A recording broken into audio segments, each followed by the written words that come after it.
So this week's portion is called Vayigash, and the story opens up like this. Vayigash Elav Yehuda, Judah approaches Joseph. Vayomer bi Adoni, he says, "Please, my Lord, let me speak to you. Vayicha apcha bavdecha, do not become angry with me. Ki kamocha kefaro, because you are like Pharaoh." And the story is basically that Joseph is sold into slavery, and Joseph finally becomes the vizier, the second in command in Egypt. And his brothers come down to Egypt, and they're accused of being spies. And Joseph is putting them through these many trials and tribulations. And at this point, it seems as if Yehuda had enough. Judah, he's the head of the tribes. He comes in front of Joseph and he says, "Enough is enough.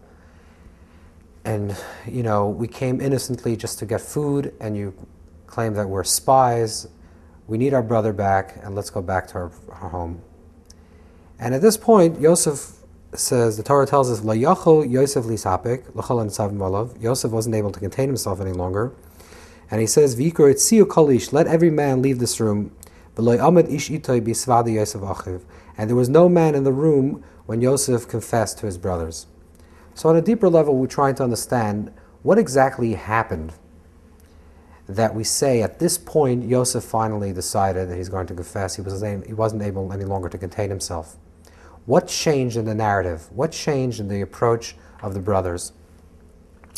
So on a deep level, we have to understand that the issue here is about an encounter, a true encounter. How does one human being encounter another human being? Up until this point in the narrative, Judah had one position and Joseph had another position, and they both didn't meet. Their eyes didn't meet. They each had what they wanted, and they were stuck in their own little small narrative.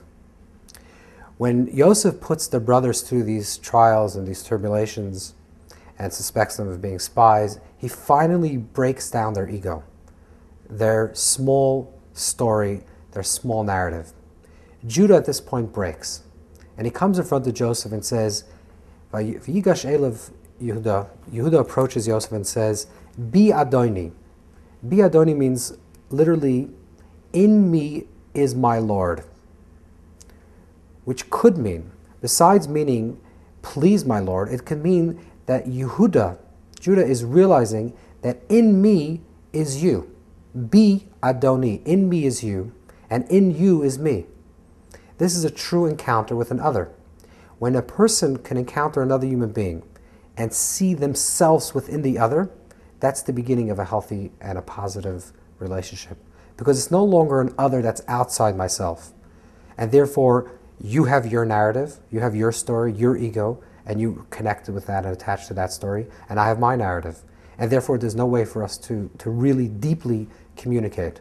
But when Yehuda is broken to the extent that he lets go of his ego, and he can see within Joseph himself, he can see a part of himself within Joseph, and Joseph within himself, then he can have a true encounter with Joseph.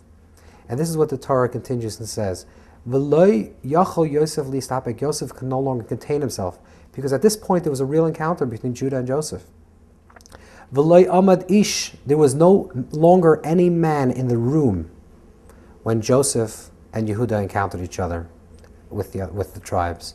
So the Zohar says in this verse that, what does it mean that there was no longer a man? There are men. So Judah was there and Joseph was there. So what does it mean there was no longer a man that was standing in the room? What this deeply means is that they were no longer an ish. They transcended their ish, their ego, their story, their narrative. They, as human beings, connected to a particular ego, to a particular story, which didn't allow for them to encounter another that no longer existed.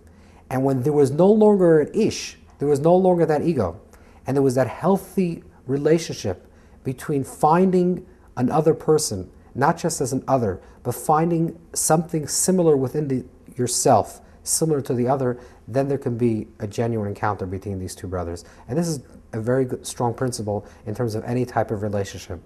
So long as we look at another person, and all we see in the other person is just an other, with a capital O, we can never truly have an encounter with them. At best, we can have an I-it relationship. And we can just use them and they can just use us. The moment we can see ourselves within them, and we can see them within ourselves, we can have a genuine encounter between two human beings.